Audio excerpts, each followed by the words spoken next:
बीड जिल्ह्यामध्ये तर साहजिक आहे, मी जिल्ह्याची आहे म्हणून मी आढावा घेतला आहे मंत्री म्हणून. दादांनी ऑलरेडी अजितदादांनी सूचना दिलेल्या आहेत. प्रशासनाने काम सुरू केलेलं आहे, पंचनामे वगैरे केलेले आहेत, सगळी आकडेवारी समोर आहे. जास्ती मंडलांमध्ये अतिवृष्टी जिथे झाली आहे तिथे तर नुकसान आहेच आहे, पण जिथे अतिवृष्टी नाही दिसत आहे, म्हणजे जास्त पर्जन्यमान दिसत नाही आहे नेहमीपेक्षा, तिथे देखील पिकांचं नुकसान झालेलं असेल अशा ठिकाणचेही नुकसानीचे पंचनामे करून तेही पाठवा अशा प्रकारच्या सूचना दिलेल्या आहेत. आता बीड जिल्ह्याला न भूतो न भविष्यती अशा काही घटना घडल्या, जसं पाण्याने वेढलं होतं आष्टीमध्ये काही गावांना, तिथे आपण आर्मीचे लोक कलेक्टरांनी पुढाकार घेऊन बोलवून हेलिकॉप्टरमधनं रेस्क्यू केलं. लोकांची जीवितहानी होऊ नये याचा प्रयत्न केला.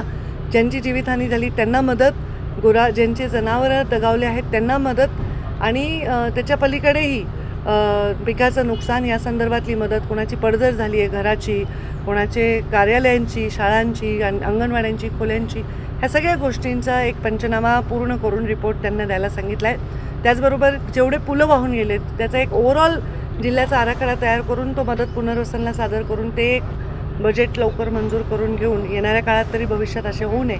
आणि मी त्यांना पर्यावरण मंत्री म्हणून ब्लू लाईन आणि रेड लाईन जे नदीमध्ये अतिक्रमण होतात त्याच्याबद्दलचा पूर्ण जिल्ह्याचा एक सर्वे विचारला आहे. कारण मग कधी कधी लोक अगदी नदीच्या पात्रात जाऊन राहतात पाणी नसल्यावर आणि मग पूर येतो, तर त्याही गोष्टीचा एक पूर्ण सर्वे करून मला रिपोर्ट द्यायला सांगितलं आहे. सगळ्या इथे बीड जिल्ह्यातल्या अहवाल देईल. शेतकऱ्यांना सरकार त्यांच्या पाठीशी उभं आहे खंबीरपणे, असं म्हणजे मी या निमित्ताने नमूद करू इच्छिते. प्रशासनही त्यांच्यासाठी सतर्कतेने काम करत आहे. आणि जी गुरं वाहून गेली आहेत पण रेकॉर्डवर नाहीत, जेन्युइन, खोटं बोलणाऱ्यांचं नाही, खरं ज्यांची वाहून गेली त्यांनी रेकॉर्डवर नाहीत, अशा लोकांची थोडंसं काही विक्रीचा काही कागद वगैरे असेल तर त्यांचं रेकॉर्डवर नसेल, जसं GR रेकॉर्डवरच्यांनाच फक्त देतो मदत, त्यांनाही मदत करण्यासंदर्भातली भूमिका आम्ही घेऊ. मी त्याला अधिकची मदत देण्यासाठी प्रयत्नच करणार आहे.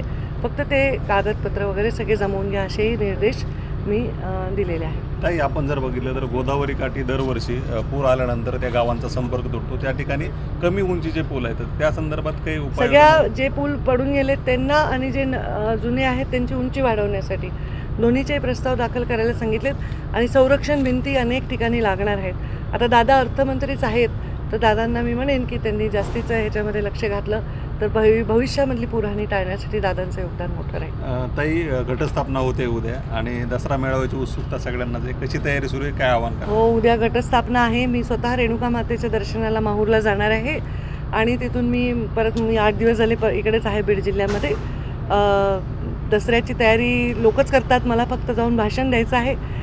लोकांचा प्रत्येक गावातनं फोन येत आहेत. जालन्यामधनं जास्त उत्साह यावेळी, पालकमंत्री आहे. बुलढाण्याकडनं, वाशिमकडनं, अमरावतीकडनं, नाशिककडनं खूप लोकांचे फोन येत आहेत. मुंबई, पनवेल सगळीकडनं. आणि लोक म्हणतात आम्ही तयारी झाली, आम्ही गावातून पट्टी केली आहे, 40 गाड्या निघत आहेत, 5,000 लोक येणार आहेत, 4,000 या पंचक्रोशीतून, याच्या म्हणजे इतका उत्साहाने लोकांचे निरोप येत आहेत. दसरा हा आमचा पूर्वपार परंपरा आहे. 25 वर्ष दसरा मेळावा मी स्वतः बघते, 16-17 वर्ष झाले मी स्वतः जाते आणि 10-11 वर्ष झाले तर मी स्वतःच घेते भगवान भक्तीगडावर. आणि हा मेळावा पूर्वपार चालत आला आहे, की आत्ताच्या परिस्थितीतला मेळावा असं नाही आहे. तो आमचा परंपरा आहे आणि त्याला सर्व जाती धर्माचे लोक नेहमी येतात, ते येत राहतील. आणि त्या सगळ्यांना तुमच्या निमित्ताने आवाहन करते की आपण मोठ्या संख्येने या.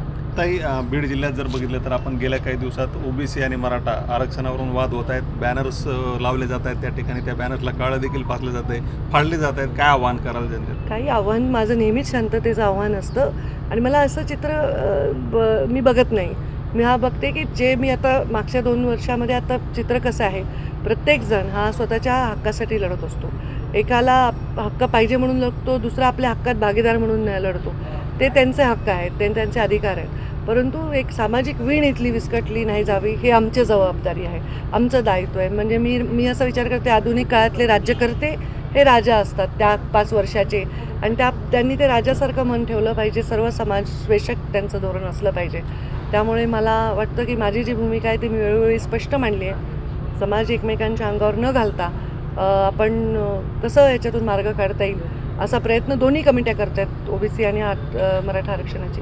OBC कमिटीसुद्धा त्यांच्या हक्कांवर बोलत आहे. तर ह्या सगळ्या विषयांवर हळूहळू विषय स्थिरावतील असं वाटतं. ताई, हैदराबाद गॅझेट मराठा समाजासाठी लागू केलं, त्यानंतर आता बंजारा आणि धनगर समाजाला देखील हे गॅझेट लागू करावं आणि एसटीतून आरक्षण द्यावं अशी मागणी होती. त्याच्यावर मी ऑलरेडी व्यक्त झाले. साहजिक आहे, एका समाजाची मागणी असेल गॅजेट लागू करायची, तर त्यातले दुसरे समाज म्हणतात आमचंही गॅजेट लागा. पण काही विषय हे केंद्राकडे आहेत, काही विषय हे राज्याकडे आहेत. म्हणून मी नेहमी सांगते, संविधानाच्या चौकटीतलं आरक्षण द्यावं, सामाजिक मागासलेपण गृहीत धरून मग आरक्षणाचा विषय हाताळावा. जे ऑलरेडी वर्षानुवर्ष आहेत, त्यांच्याकडे सर्टिफिकेट आहेत, जुन्या नोंदी आहेत, त्यांच्याविषयी काहीच म्हणणं नाही आहे. त्यामुळे आरक्षणाच्या बाबतीमध्ये संविधानाच्या चौकटीतलं आरक्षण मिळावं, ज्याला पाहिजे त्याला मिळावं.